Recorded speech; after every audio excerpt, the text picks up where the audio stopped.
So I wanted to talk about loose leash walking.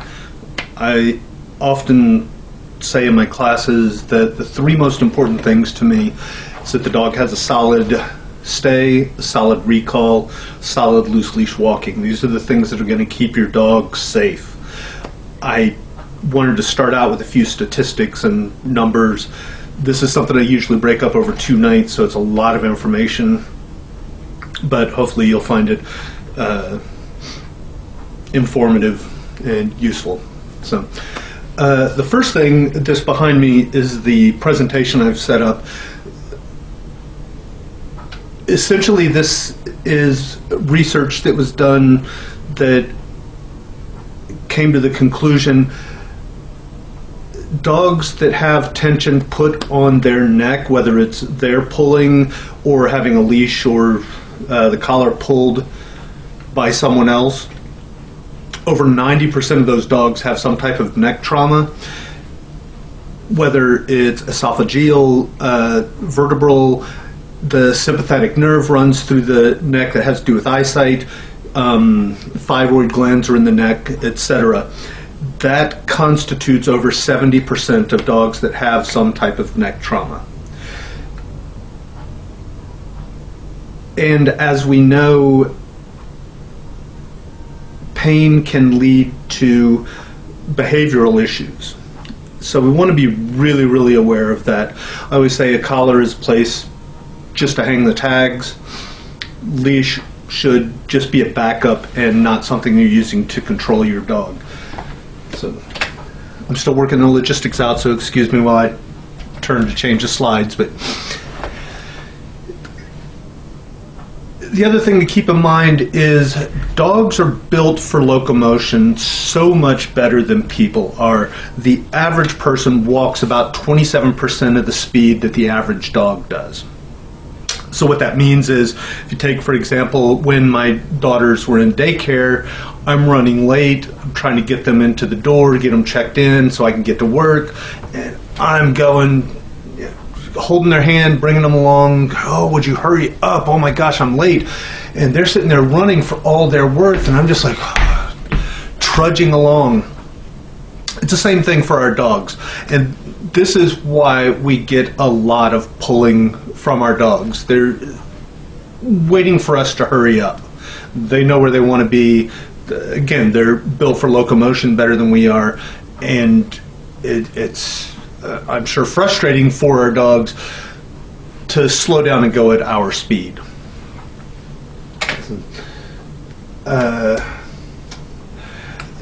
Other reasons the dogs will pull, and there's a lot of discussion about this, what's called opposition reflex. If you think about, if I come up and I start pushing on you, your natural response is to lean back so I don't push you over. As I push harder, you're going to lean in harder or try and escape, not to put too fine a point on it. I believe it's the same thing for our dogs, and again, there's a lot of discussion about this on the boards and the forums that I'm on. But I think that is a factor in why our dogs are pulling. The other thing is they don't necessarily understand what's expected. Oh, we're out for a walk, I'm going to go and I'm going to sniff, and like we talked about just a second ago about better locomotion, the dogs don't know that they're supposed to be walking next to you. And also, intermittent reinforcement, it's called. Sometimes we allow the dog to pull and say, oh, this was successful before, I'm going to do it again, and that's going to make the person hurry up and we're going to get to where I want to go. My younger brother calls it raccooning. If you put a bowl of food out every night, raccoons will come every once in a while to eat out of that bowl. If you only put it out 2 or 3 times a week, kind of randomly, those raccoons are going to come back every night just to see if there's food there. So it's the same thing for our dogs. If we get away with it once, maybe I'll be able to get away with it again, and I can get what I want out of this walk, in this case, what we're talking about. Other research, Patricia McConnell, who I've probably mentioned in previous videos, one of my heroes, her, I want to say doctoral thesis, but she did research on vocalizations around the world. What she found was everywhere in the world, people that worked with domesticated animals, higher, faster vocalizations encourage the animal to move, to spring into action, so to speak. So you think about if you're riding a horse, to get the horse to go, it's kind of or a gee, something like that, high pitch, really fast. Same for our dogs when we want them to come. It's here, come on, come on, come on, come on. That type of thing encourages them to move faster. If we want them to slow down or stop, with going back to the horses, it's a whoa, much longer, lower, slower tone. Same with our dogs. Sit, down, wait, much lower, much slower. So we want to use that to our advantage. Okay. As far as equipment, there's a couple of options. Start with the head halter. And I'll have images of Malcolm here in a minute with these on. This is called the head halter. The dog's head comes through here and it goes around the muzzle. They can still pant, breathe, drink, bark, whatever. When they start to pull, what happens is this tightens up, pulls their head around away from where they want to go. Dogs don't have a lot of lateral strength, so when they start to pull, it pulls their head around. I will say with this, there's two things. One, most dogs hate these. They hate having something on their head, so you're going to want to spend some time to desensitize them if you want to use this. However, that being said, in the 30 years I've been training dogs, and the 11 or so I've been working with them professionally, I have used one of these twice. Okay, part of the reason being, we talked about the neck trauma and whatnot. If you have a dog that has this on, they're a lunger, something like that, they take off, it's going to whip their head around. It can do a lot of neck damage if you're not very, very careful. So in the rare cases that you do want to use one of these, it's a tool and needs to be faded or gotten rid of as quickly as possible in favor of either a harness or a flat collar or something like that. Something matter with your ears? Malcolm's shaking his head a lot. Okay, this is, let's see if I can get it sorted out. Malcolm thinks he missed his walk this morning. So, okay, this is what's called a back clip harness. So this part goes on like a regular collar. These go under the arms. This sits on the back, and you hook the leash here. The idea is if the dog starts to pull, it actually lifts them up. So again, they can't get to where they want to go unless they go at the pace you want to. The downside with this is if your dog is a strong puller, they can get a little bit of force behind this. And then, of course, you've got this cutting off circulation under the arms. And so it can be a problem, but not as bad as the head halter. I've used these for years, mostly because I have odd-shaped dogs. Like Malcolm is very barrel-chested, so it's hard to find a halter that fits properly. This one's easily adjustable. But what I prefer and what I generally recommend is what's called a front clip harness. So this one, the dog's head comes up through here, the arms go, whoops, head comes up through here and arms or legs go through here. And then you clip onto the harness here in the front. And again, this works on that idea that they don't have a lot of lateral strength. So if they start to pull, it's going to pull the dog around. They can't get to where they want to go unless they go at the pace that you set. The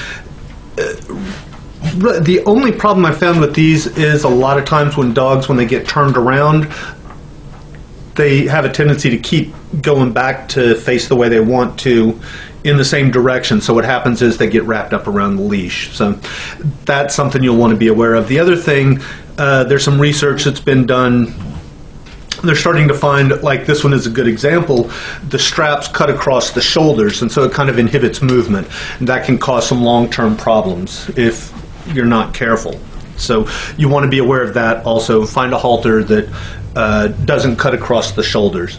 The other thing is, for all of these, you want to make sure if you have a problem and you want to use these to get to teach proper walking, make sure you get a no-pull harness. People, a lot of times they hear harness, they go out and buy a harness, and it's just like something you would put on a sled dog, allows them to pull a lot harder without any, I don't want to say interference, I guess. So be aware of that also. The other thing to keep in mind, the best loose leash walker I have ever had took about 2 months probably of daily work on this behavior to get a reliable loose leash walk. I always say, excuse me, I've seen houses built in about 30 minutes on television. We know it doesn't happen that way. These things take time and they take work, so be prepared to put the effort into it. You are not going to be able to come here. You are not going to be able to walk across your living room and then take your dog for a 30-minute walk and keep them on a loose leash. Why would you want to? Keep in mind that going for the dog to go for a walk, that is probably the highlight of their day. We want to allow them time to actually be a dog. So I always liken it to, and I think I read this somewhere, and I would give credit if I could remember, so apologies, but taking a dog on a walk and not allowing them to sniff and explore is kind of like taking a kid to Disneyland and saying, okay, we're here, but you can't go on any of the rides. Okay? Excuse me. So we want to allow our dogs time to be a dog, but if there's a situation, you see kids running up, you see another dog coming, something like that, you want to be able to get the dog back into a loose leash position.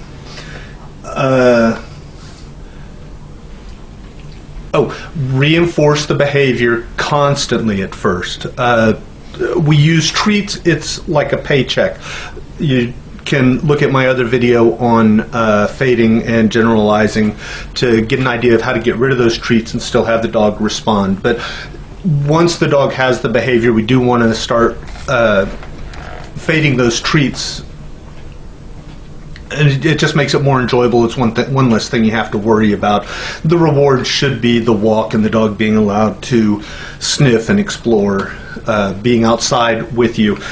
The other thing is, be present. I work for Parks and Rec, or have for a few years now, and when I go to the parks with dog parks, I constantly see people there on their cell phones, not paying attention to the dog at all. Again, getting out of the house is the highlight of your dog's day. And so you want to spend time with them and enjoy them. Let them play with the other dogs if that's what they want to do. But you also want to keep an eye on, make sure that they're not getting into a dangerous situation. They're not rolling in something dead that's going to be really smelly or something like that. So put the cell phone away. There is... I'm in my 50s, so I remember the days when you didn't have cell phones and we got along fine. We survived. It's okay. You can put it away for an hour or so. It'll be all right. I promise. Okay, so I'm going to stop in a minute here, but I want to talk through the actual procedures first. I have probably talked on other videos about what I call a bee hand. That's taking a treat, putting it in the palm of your hand, folding your thumb over it, and then your dog, they can smell the treat, they can see it, but they can't get to it until you release it. And it also gives them a larger target to follow, which is kind of what we're doing here. Malcolm, no bites. Hey. And I call it a bee hand because it's a bee in American Sign Language. So we're going to wad up the leash, and what I recommend, I don't have a leash here yet. Okay. What I recommend is taking that leash and then locking your hand into your hip. The reason I do that is, particularly in my classes, even after I go over this, people are sitting there pulling the dog into position, and we don't want to do that. We want them to figure it out for themselves. So like I said, the collar should just be for tags. The leash should be superfluous. We should not need it. A lot of times I will literally drop the leash, still have the dog walk next to me without any problems because I have the treat there, and then we'll fade the treat later, talk about that in my classes. Okay. The other thing, you also want to pick a side. I usually use the left side because a lot of dog competitions, they require that the dog is on the left, and of course there's there's exceptions such as rally and agility and those types of things where the dog switches sides. But for a dog to learn a behavior on your left side is totally different from their perspective than learning to do it on your right side. So you want to pick a side and stick with it. If you want to start changing it up later once they have the behavior really well, that's fine, but start out one side, then you would teach the other. Checking my notes here. Okay, hand on the hip. Then what we do is we start with the leg closest to the dog. I like have the dog in a sit. It kind of defines when the behavior starts and stops. So, and I'll go more into that in just a second. But I start with the leg closest to the dog. Take a step. That's the physical cue. That's the kind of like raising your hand to get the dog to sit or something like that. That's the cue that the visual cue the dog should respond to. And take a step, then have the dog sit, and that defines the end of the behavior. It also is good practice if you're walking along and again you see another dog coming, kids running up, whatever. When you stop, the dog will be used to, oh, we stopped, I need to sit. And just presents them as a more calm dog, less intimidating. So let's see, we take the step, have the dog sit. Take the step, have the dog sit. Once they get the hang of it, then you can start adding 2 steps and 3 and 4, etc., etc.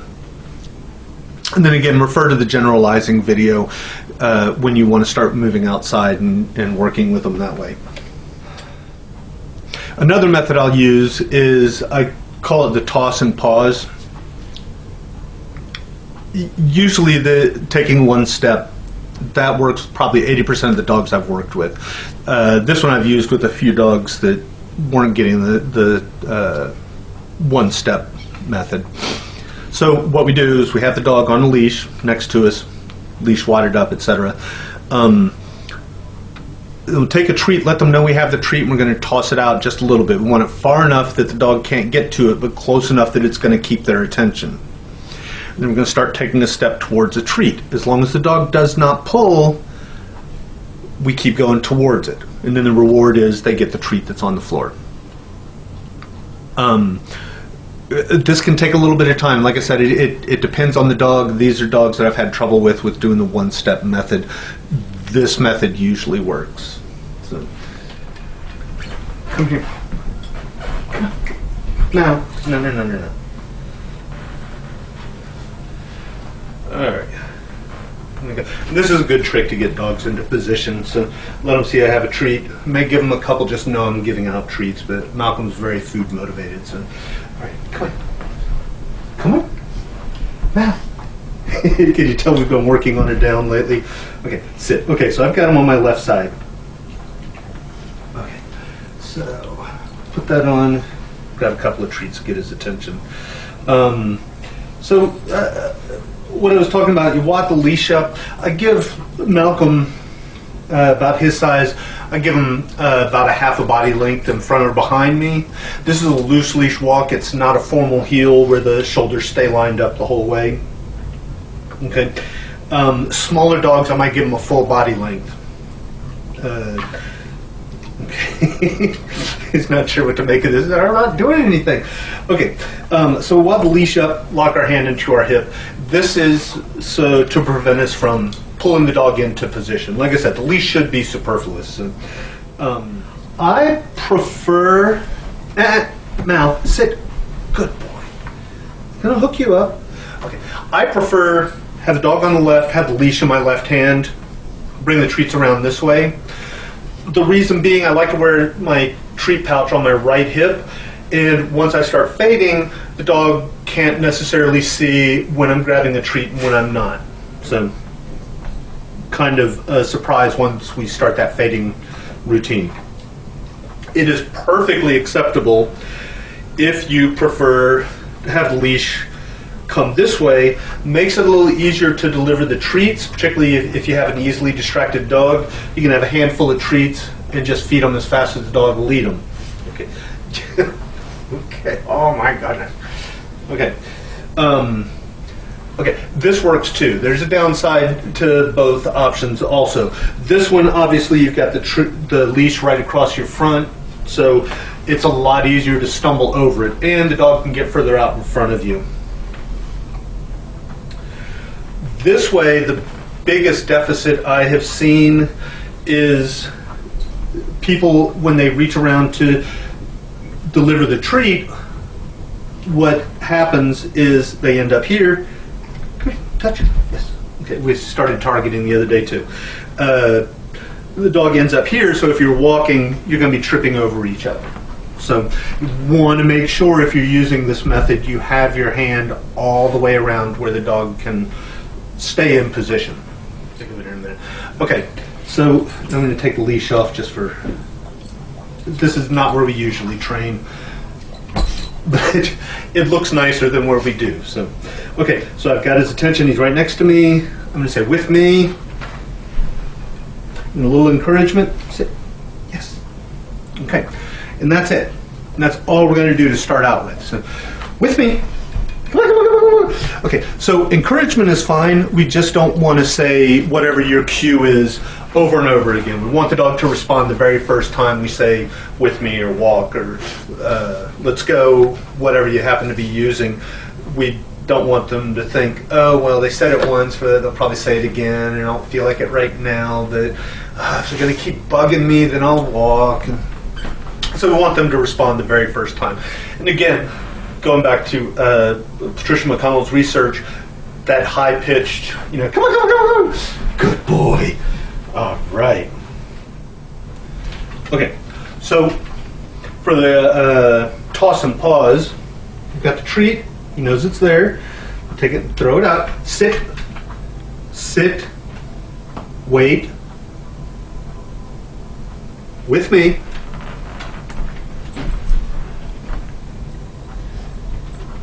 You find probably not the best carpet to work on. I'm not sure where that went. Okay, come here. So notice though, I went really slow. Come on. Come on, come on, come on, come on. Sit. There we go.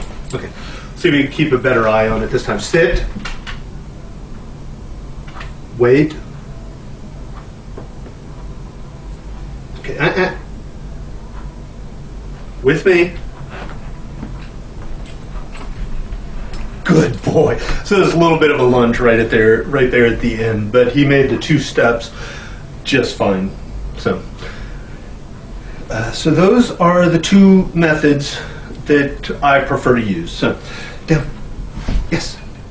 So that's it in a nutshell. If you have any questions, you can contact me directly, leave something in the comments. Either way,